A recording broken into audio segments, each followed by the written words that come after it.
One of my favorite podcasts dealing with finance, the Allin podcast. And David Sachs, the guy I generally gravitate to, I completely disagree with his take as he calls for a bailout of, here's the clip.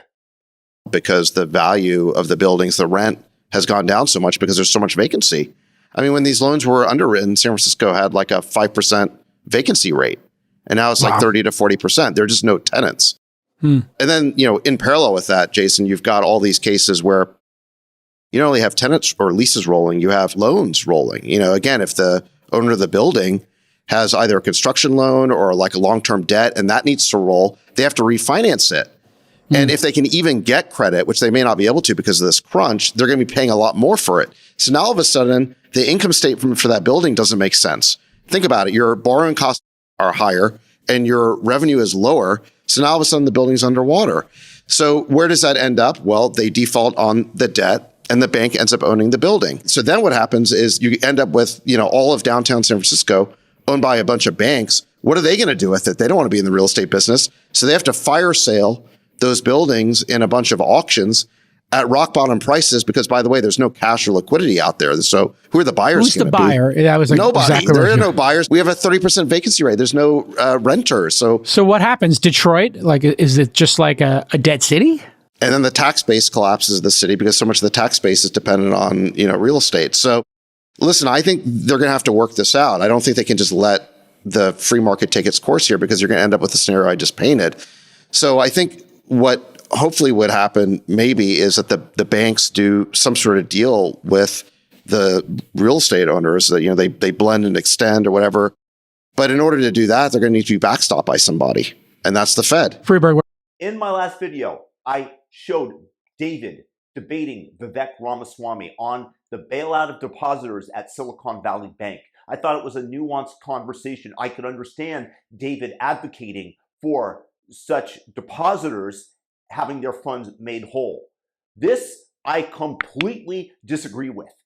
First of all, you have to allow the free market to burn. These people took on risky assets that they planned to make a profit on. They knew the risks. They knew that the San Francisco City Council is a horrible leftist Democrat organization that allows theft, that allows rampant drug use in front of the buildings, that does not prosecute those who break into people's cars. The police don't even go out, and if they do, it's a nuisance for them to file the report for something that they're never going to get back because, at least in the past, the district attorney did not prosecute. San Francisco overtaxes people, and now they want $5 million in reparations to black people, along with $97,000 a year and the ability to buy a house for $1 in the Bay Area, which I think is slightly below market price. This is what San Francisco is advocating for. Thus, the city goes down in flames. You have to allow the brush fire to come and cleanse these horrible ideas enacted by the leftist Democrats like Gavin Newsom, Kamala Harris, and the London Breed. Everybody involved in California politics does not deserve to get bailed out for their absolutely horrific ideas. The other thing that David Sachs says later that I cut out is he's actually invested in some San Francisco real estate. He says it's not in the place that has 30% occupancy, that they're doing fine. But guess what? If the properties decline in value as they deserve to, he's going to have to take a haircut or not be able to sell the properties that he is invested in.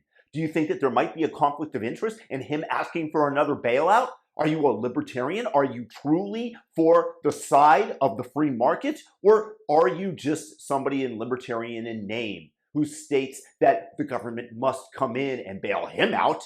But are they bailing out farmers in Iowa? What are they doing in Ohio, in East Palestine with the train derailment? Where is all the government money going? It's going to those who are politically connected. And if the government bails the commercial real estate sector of San Francisco out, that is the end of America as we know it. There is nothing fair about that, about real estate moguls getting made whole on a bad investment that they made in a leftist city. And these policies that are being enacted by the city just have to allow the city to burn. That's the reality. Who cares? You have to realize that people are going to have to suffer consequences for their actions, or else they are not going to learn their lessons, because big daddy government can steal money from other people that have been working hard via inflation, the silent tax, and bail out these commercial real estate holders. No thank you. David Sachs, 100% wrong here. Completely disagree with him. First time that I'm doing so. Let me know what you think of the situation. Leave it in the comment section, thumb up the video, subscribe. Have a great day. Peace.